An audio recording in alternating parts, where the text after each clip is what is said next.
Selamat berjumpa kembali Bapak Ibu Saudara di dalam renungan singkat Sekolah Tinggi Teologi Saint Paul Bandung.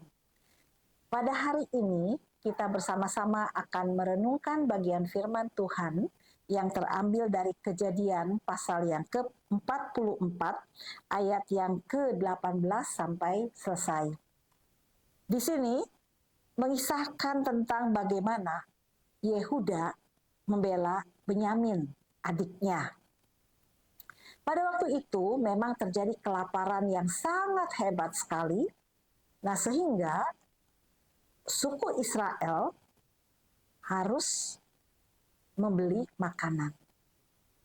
Dan makanan hanya tersedia di negeri Mesir. Dan pada ayat-ayat yang kita baca ini sebetulnya itu adalah yang kedua kalinya pergi ke Mesir. Dan kalau kita lihat dalam kisahnya adalah bahwa ketika suku Israel ini pergi ke Mesir, mereka bertemu dengan penguasa di Mesir yang adalah Yusuf sendiri. Tapi mereka tidak mengenali Yusuf. Tapi Yusuf mengenali mereka sebagai kakak-kakaknya. Dan bagaimana cerita Yusuf sampai menjadi penguasa di Mesir? Di dalam kisah sebelumnya kita telah melihat bagaimana Yusuf adalah seorang anak yang sangat dikasihi oleh ayahnya, dan kemudian saudara-saudaranya tidak senang, ya.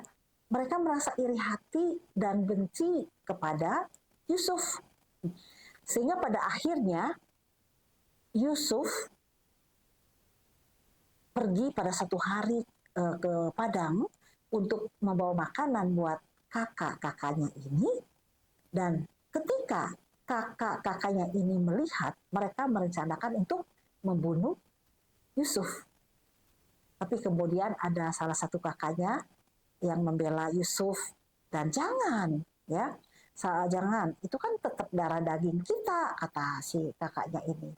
Sampai akhirnya Yusuf kemudian dimasukkan ke dalam sumur, dan pada akhirnya Yusuf kemudian dijual ke Mesir, dan di Mesir Yusuf kemudian menjadi budak, dibeli oleh Potifar, Dia bekerja di sana dengan sangat baik sekali, sehingga istri Potifar pun suka kepada Yusuf, tapi Yusuf tidak mau. Tapi kemudian istri Potifar memfitnah Yusuf, sampai pada akhirnya Yusuf dimasukkan ke dalam penjara. Nah, ketika masuk dalam penjara, dia bertemu dengan juru minum dan juru roti, daripada kerajaan, Jadi mereka itu merupakan kepala daripada juru minuman dan juga juru roti. Nah, tapi kemudian ketika di penjara si juru minuman dan kemudian juru roti ini mendapatkan mimpi. Dan kemudian ternyata Yusuf diberikan karunia oleh Tuhan untuk mengartikan mimpi itu. Dan kemudian mimpi itu betul-betul terjadi. Yang dibebaskan itu adalah juru minuman. Dia kembali bekerja. Tapi ketika dia kembali kepada posisinya, juru minuman ini lupa kepada Yusuf. Tapi Tuhan yang kemudian membuat juru minuman itu ingat kepada Yusuf. Dengan apa? Memberikan mimpi kepada Fir'aun. Dan Raja Fir'aun itu tidak paham dengan arti daripada mimpinya itu. Sehingga si juru minuman itu ingat kepada Yusuf dan mengatakan bahwa, Tuanku, ada seorang di penjara yang bisa mengartikan mimpi. Akhirnya Raja Fir'aun kemudian menyuruh juru minuman itu untuk memanggil Yusuf. Dan ternyata ketika dipanggil dan ditanyakan tentang arti mimpi, Yusuf bisa mengartikan arti mimpinya. yaitu apa? Bahwa di situ memang dikatakan ada lembu yang kurus dengan lembu yang tambun, yang gemuk. Tapi kemudian lembu yang kurus itu memakan lembu yang tambun. Lalu mimpi Firaun juga adalah ada bulir gandum yang kurus dan bernas. Jadi yang memang wah itunya apa bulirnya itu gemuk-gemuk juga. Tapi kemudian yang kurus itu memakan yang bernas itu, bulir gandum yang gemuk, yang berisi itu, ya. Dan kemudian Yusuf mengartikan mimpi Firaun ini dengan mengatakan bahwa ya Tuanku, arti mimpi itu adalah akan terjadi 7 tahun kelimpahan, tapi kemudian akan terjadi 7 tahun kekeringan.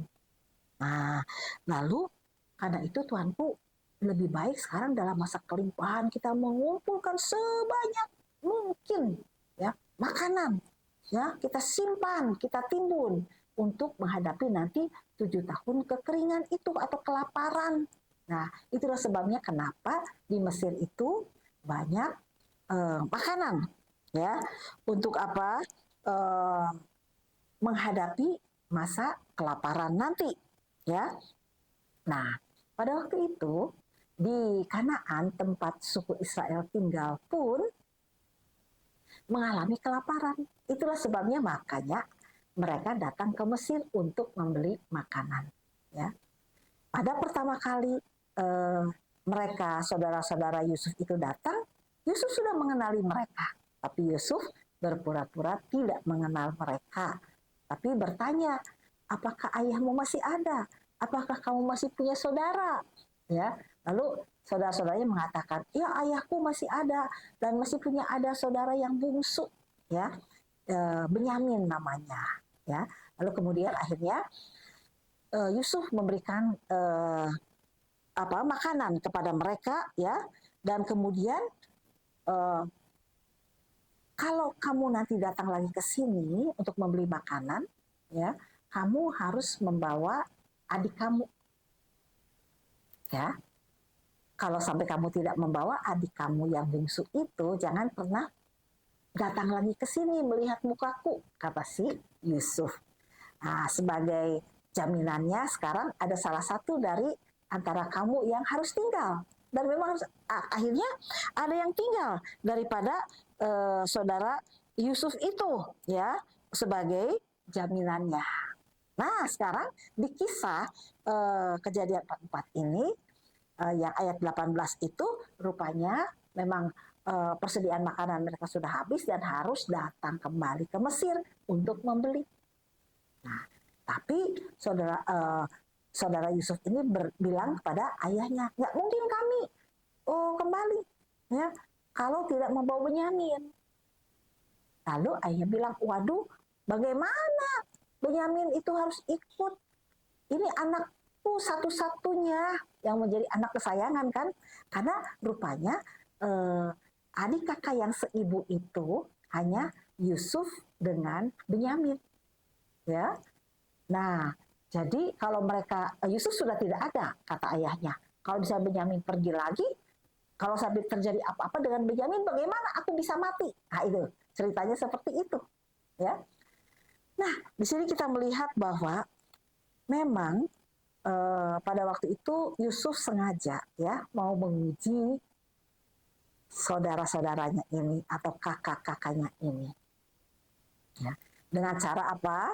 Dia tahu bahwa Benyamin itu tidak mungkin akan dibawa, ya kan?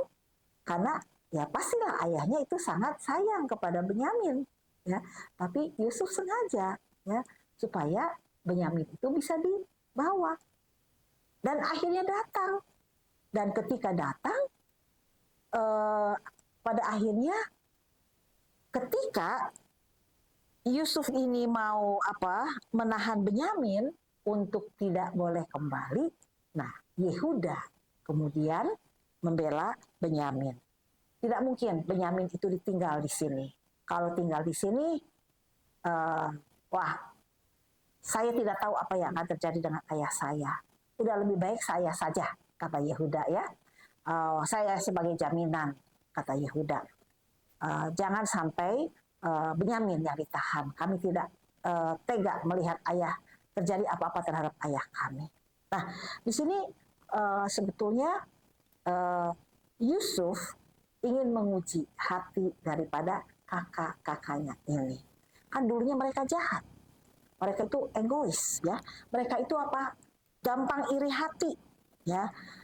Dan kemudian apalagi orangnya itu hanya memikirkan diri sendiri, ya. Penuh kebencian, ya, terhadap Yusuf. Nah, Yusuf ingin melihat apakah karakter daripada kakak-kakaknya ini masih sama seperti itu, tidak, ya. Makanya Yusuf kemudian menguji kakak-kakaknya ini. Tapi ternyata Yusuf melihat bahwa kakak-kakaknya ini sudah berubah, ya, sudah berubah, ya. Dia melihat bahwa di sini kakak-kakak daripada Yusuf itu hatinya tidak lagi dipenuhi oleh keegoisan, ya, oleh kebencian, ya, dan oleh kesombongan, ya. Akhirnya apa? Makanya dia mau mengorbankan dirinya. Lebih baik aku saja daripada Benyamin, ya. Jadi sangat berbeda sekali. Nah, di sini kita lihat mengapa karakter daripada kakak-kakak Yusuf ini mengalami perubahan. Ya, kalau kita melihat di sini, ya, melalui peristiwa yang berat yang Tuhan izinkan terjadi, yaitu melalui kelaparan, ya, yang terjadi di seluruh bumi itu, ya. Dan kemudian mereka dari tanah Kanaan harus membeli gandum ke Mesir dan bertemu dengan Yusuf, dan mereka harus merendahkan diri di hadapan Yusuf, ya. Mereka itu memang sangat mengalami satu situasi yang sangat berat sekali, ya. Karena apa? Yusuf memang dengan berbagai cara ingin melihat bagaimana nih karakter kakak-kakaknya ini, apakah masih egois atau tidak, masih dipenuhi dengan iri hati atau tidak, begitu kan, ya. Nah, jadi Yusuf memberikan aturan ketika mereka datang memberi gandum, ya, harus begini, harus begitu, untuk menguji kakak-kakaknya ini. Tapi di sini kita lihat melalui peristiwa yang berat, maka kita lihat kakak-kakaknya ini sungguh diajar, ya, untuk memiliki kerendahan hati dan tidak menjadi egois lagi. Dan kemudian kita lihat juga, ya, karakter yang diubahkan melalui kemurahan hati orang lain, ya. Jadi melalui kemurahan hati Yusuf yang apa? Bersedia, ya, untuk mengampuni dan menerima saudara-saudaranya. Ya, karena apa? Yusuf mampu menerima, mengampuni kakak-kakaknya yang jahat itu, karena dia melihat bahwa peristiwa pahit yang dialaminya itu ada di dalam rencana dan sepengetahuan Tuhan. Jadi melalui kemurahan hati, maka si kakak-kakaknya ini boleh melihat kasih Tuhan itu ada. Itu matanya menjadi terbuka, ya. Lalu kemudian di sini kita lihat kakak-kakaknya mengalami perubahan dalam karakter. Karena apa? Betul-betul memang Yusuf menguji, ya, mendidik saudara-saudaranya, ya. Betul tidak bahwa mereka itu memiliki ketulusan hati, ya, memiliki kerendahan hati, mau berkorban, ya, diajar. Dan ternyata di sini kita lihat bahwa betul-betul saudaranya itu diubahkan dari segi karakternya itu, ya. Jadi melalui peristiwa-peristiwa yang berat yang dialami oleh kakak-kakaknya, melalui kemurahan hati Yusuf yang mau menerima dan mengampuni, melalui didikan yang diberikan oleh Yusuf dengan menguji kakak-kakaknya ini, maka kita boleh melihat bahwa karakter kakaknya ini ternyata diubahkan, ya, mengalami perubahan. Jadi Bapak Ibu Saudara, sebetulnya melalui kisah ini kita boleh belajar kadang-kadang mungkin kita ini juga menjadi orang-orang yang jahat, ya, dalam arti egois. Orang yang sombong, orang yang tidak peduli orang lain, ya. Tidak mau tidak mau berkorban terhadap orang lain. Tapi seringkali Tuhan mengizinkan melalui peristiwa-peristiwa yang berat yang kita alami dalam hidup kita, maka Tuhan mengubahkan kita. Melalui kemurahan hati orang yang mau mengampuni kesalahan kita, menerima kita apa adanya, kita juga bisa diubahkan. Melalui ujian, didikan yang diberikan oleh orang lain terhadap kita, ya, melalui peristiwa yang ada, kita juga bisa diubahkan. Nah, biarlah kiranya firman Tuhan pada hari ini mengingatkan kepada kita, ya, bahwa hendaklah kita boleh belajar untuk bisa melihat setiap peristiwa itu dari sisi yang baik yang hendak Tuhan berikan kepada kita. Amin. Mari kita berdoa. Tuhan Yesus, terima kasih untuk waktu yang Tuhan berikan. Kami boleh belajar melalui peristiwa kehidupan Yusuf dan saudara-saudaranya, bagaimana karya Tuhan dinyatakan dan mengubah kehidupan orang, terutama karakter daripada kakak-kakak Yusuf sendiri.